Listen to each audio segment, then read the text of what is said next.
अस्सलाम वालेकुम, my name is Mahroob Shakeel and welcome to my YouTube channel. आज जो है वो हम इको 401 का लेसन नंबर 9 पढ़ने जा रहे हैं, जिसका नेम है consumer behaviour consumption side analysis. ठीक है, इसकी जो फर्स्ट टॉपिक है वो है scarcity and rational choice. Scarcity is the scarcity of income, the money resources are limited and consumer are faced with the decision on how to spend those scarce resources on different goods and services. ठीक है, वो कह रहे हैं कि वो जो scarcity है वो स्कार्सिटी ऑफ इनकम है। ठीक है, इसमें यह है कि जो मनी हमारे रिसोर्सेज हैं वो बहुत ज़्यादा लिमिटेड है। ठीक है ना, और जो कंज्यूम कर रहा है चीज़ों को वो इस मसले से दो चार होता है कि वो कैसे जो है वो इन जो स्कार्स रिसोर्सेज हैं इसको जो है वो डिफरेंट गुड और सर्विसेज पर कंज्यूम करे। ठीक है ना। नेक्स्ट है rational choice. Rational choice consist in evaluating the cost and benefits of different decision and then choosing the decision that gives the highest benefit relative to the cost. जो rational choice है उसमें ये होता है कि आप evaluate करते हो कॉस्ट और बेनिफिट को, डिफरेंट डिसीजन लेते हो इनके बारे में और फिर ऐसा डिसीजन चूज़ करते हो जिससे जो आपको सबसे ज़्यादा बेनिफिट मिले। ठीक है ना, आपको कॉस्ट के मुकाबले में बेनिफिट ज़्यादा मिले, ऐसा डिसीजन चूज़ करते हो तो ये रेशनल चॉइस होती है। ठीक है, आप कॉस्ट और बेनिफिट को जो है वो एवेलुएट करते हो रेशनल चॉइस में। नेक्स्ट है इग्नोरेंस एंड इरेशनैलिटी। ठीक है ना, वो कह रहे हैं कि आप person operating under uncertainty there is at least partial ignorance can still make rational decision by taking into account all the information she has at her disposal. ठीक है ना, वो कह रहे हैं कि एक पर्सन है वो ऑपरेट कर रहा है, ऑपरेटिंग जो है वो ऑपरेट है अनसर्टेनिटी में। ठीक है ना, उसके अंदर जो है वो उसके पास पार्शियल इग्नोरेंस है। ठीक है ना, और वो रेशनल डिसीजन कैसे लेगा, सारी इन्फॉर्मेशन कलेक्ट करेगा। ठीक है, जो मतलब she has at her disposal. ठीक है ना, जो उसके पास डिस्पोजल में है वो सारी इन्फॉर्मेशन कलेक्ट करेगा। ठीक है ना, वो कह रहे हैं कि जो इकोनॉमिस्ट होते हैं वो जज रेशनल बिहेवियर जो है वो आपकी जो एक्चुअल आउटकम है यानी उस पर जो है वो इकोनॉमिक्स जो है वो आपका रेशनल बिहेवियर नहीं जज करते। ठीक है ना, वो जो चॉइसेस जो है वो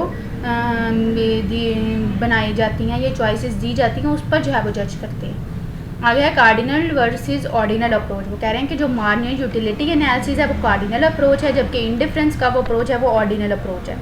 अब मार्जिनल यूटिलिटी एनालिसिस और कार्डिनल अप्रोच हम पढ़ेंगे। वो कह रहे हैं marginal utility approach involve cardinal measurement of utility, you assign exact values और you measure the utility in exact unit. जो मार्जिनल यूटिलिटी अप्रोच है उसमें क्या होता है कि आप मेजरमेंट करते हो यूटिलिटी की। ठीक है ना, एग्जैक्ट वैल्यू असाइन करते हो कि इस वैल्यू में आपने यूटिलिटी को मेजर करना है और ये इसके यूनिट्स होंगे मार्जिनल यूटिलिटी में। जबकि जो इनडिफरेंस कर्व है वो ऑर्डिनल अप्रोच है, इसमें आप रैंक करते हो पॉसिबिलिटी को, मतलब अंदाज़ा लगाते हो। ठीक है ना, एग्जैक्ट वैल्यू जो है वो आप असाइन नहीं करते इनडिफरेंस कर्व में। आपके मार्जिनल यूटिलिटी में आप एग्जैक्ट वैल्यू असाइन करते हो, यूनिट भी असाइन करते हो। आगे है utility is the usefulness benefit satisfaction derive from the consumption of goods and services. जो यूटिलिटी है वो यूज़फुलनेस है कि आपको कितना बेनिफिट होता है, कितनी आपको सेटिस्फैक्शन मिलती है जब आप कोई चीज़ जो है वो कंज्यूम करते हो, गुड कंज्यूम करते हो या कोई आप सहूलत लेते हो, तो उसको यूटिलिटी कहते हैं। टोटल यूटिलिटी क्या है? Is the entire satisfaction derive from consuming a good और सर्विस। टोटल यूटिलिटी है पूरी जो है वो सेटिस्फैक्शन गुड कंज्यूम करने से जो मिलती है उसको टोटल यूटिलिटी कहते हैं। और जो मार्जिनल यूटिलिटी है वो additional unit derive from the consumption of one और मोर यूनिट ऑफ गुड।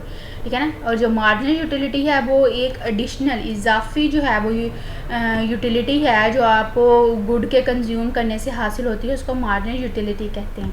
नेक्स्ट है the law of diminishing marginal utility. जो law of diminishing marginal utility है वो ये कहता है कि आप जितना चीज़ों को कंज्यूम करोगे, पर्टिकुलर गुड को जितना ज़्यादा से ज़्यादा कंज्यूम करोगे, ठीक है ना, आपको जो सेटिस्फैक्शन और यूटिलिटी मिलेगी उस कंजम्पशन से, ईच एडिशनल यूनिट से, वो गिर जाएगी। यानी वो कह रहे हैं कि जितना आप जो है वो ज़्यादा से ज़्यादा गुड जो है वो कंज्यूम करोगे उससे जो आपको सेटिस्फैक्शन और यूटिलिटी मिलनी है एडिशनल यूनिट से वो गिर जाएगी। ठीक है, नेक्स्ट है total and marginal utility curve. वो कह रहे हैं कि जो मार्जिनल यूटिलिटी कर्व है वो डाउनवर्ड है MUQ ग्राफ में, वो शो कर रहा है कि जो प्रिंसिपल ऑफ मार्जिनल यूटिलिटी, ठीक है ना, कह रहे हैं जो MU कर्व है यानी जो मार्जिनल यूटिलिटी कर्व है वो डिमांड कर्व के बराबर है। ठीक है ना, यहाँ पर आप ये देख सकते हैं कि इन्होंने ग्राफ में कैसे शो किया हुआ है। एक तरफ बॉटल ऑफ कॉक उन्होंने दिया, दूसरी तरफ यूटिलिटी है। ठीक है ना, एक पॉइंट A पॉइंट पे आकर जो है वो टोटल यूटिलिटी है वो मैक्सिमम है और जो मार्जिनल यूटिलिटी है वो ज़ीरो है। इस ए पॉइंट पे जो टोटल यूटिलिटी है वो ज़्यादा से ज़्यादा है और जो मार्जिनल यूटिलिटी है वो ज़ीरो है, ठीक है ना। अब इन्होंने ये मार्जिनल यूटिलिटी फंक्शन भी दिए हैं, तो वो कह रहे हैं कि जो टोटल यूटिलिटी है उसकी इक्वेशन है 6g³ - 4q², ठीक है ना। ये क्वाड्रेटिक यूटिलिटी फंक्शन है, ठीक है ना, ठीक है ना। अब मार्जिनल यूटिलिटी हमने कैसे फाइंड करनी है, derivative of total utility divided by derivative of quantity is equal to 6g - 8q, ठीक है ना। ये उन्होंने सारी दी हुई है। नेक्स्ट है consumer surplus. Consumer surplus is the difference between willingness to pay and what the consumer actually has to pay. तो कह रहे हैं कि कंज्यूमर सरप्लस है वो ऐसा डिफरेंस है जिसमें जो है वो जो है कि आप कितने काबिल हो कि आप जो है वो पैसे दे सको, विलिंगनेस टू पे, और जो कंज्यूमर है वो कितना दे सकता है, यानी जो चीज़ों को कंज्यूम कर रहा है वो कितना कैश दे सकता है, तो कंज्यूमर सरप्लस कहते हैं। इसका फॉर्मूला है consumer surplus is equal to marginal utility minus price P, ठीक है ना। Total consumer surplus is the area between MU curve and the horizontal market price line. तो टोटल कंज्यूमर सरप्लस है वो ऐसा एरिया है मार्जिनल यूटिलिटी कर्व के दरमियान और हॉरिजॉन्टल मार्केट प्राइस के दरमियान एरिया को क्या कहते हैं, टोटल कंज्यूमर सरप्लस।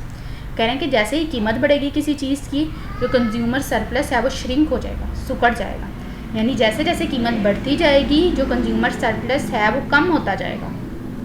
नेक्स्ट है 3 पॉइंट्स कह रहे हैं कि मार्जिनल यूटिलिटी और प्राइस के। वो कह रहे हैं कि जब कंज्यूमर जो है वो एडिशनल यूनिट कंज्यूम करेगा कमोडिटी का, जब कंज्यूमर जो है वो तब तक एडिशनल यूनिट जो है वो कंज्यूम करता रहेगा जब तक जो है वो मार्जिनल यूटिलिटी प्राइस के बराबर नहीं हो जाती। फर्स्ट ये हो गया। कह रहे हैं कि अगर जो है वो मार्जिनल यूटिलिटी ग्रेटर देन है प्राइस से, तो जो कंज्यूमर है वो अपनी कंज्यूम करने की जो उसकी पावर है यानी कंजम्पशन जो है वो उसको बढ़ा देगा।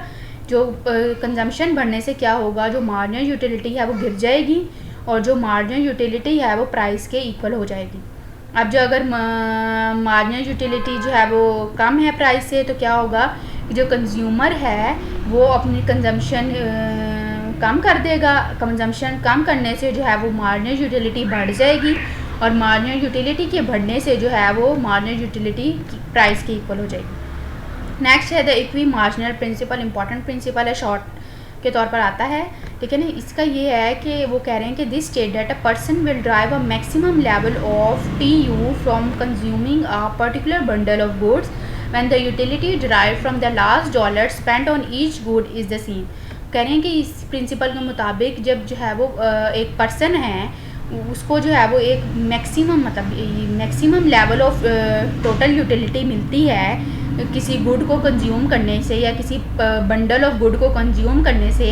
अगर एक पर्सन को जो है वो मैक्सिमम जो है वो टोटल यूटिलिटी मिलती है, ठीक है ना, एक गुड के बंडल को कंज्यूम करने से, ठीक है ना, when the utility derive from the last dollar spent on each good is same, ठीक है ना।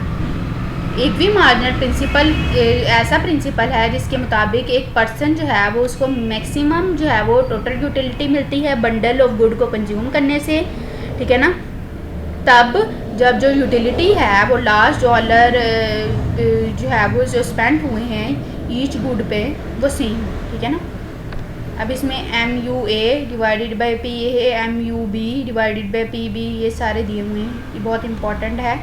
यहीं तक था मेरा लेक्चर। अगर आपको मेरी वीडियो पसंद आई हो तो लाइक कीजिएगा, शेयर कीजिएगा और चैनल पर न्यू है तो चैनल को सब्सक्राइब कीजिएगा। अल्लाह हाफ़िज़।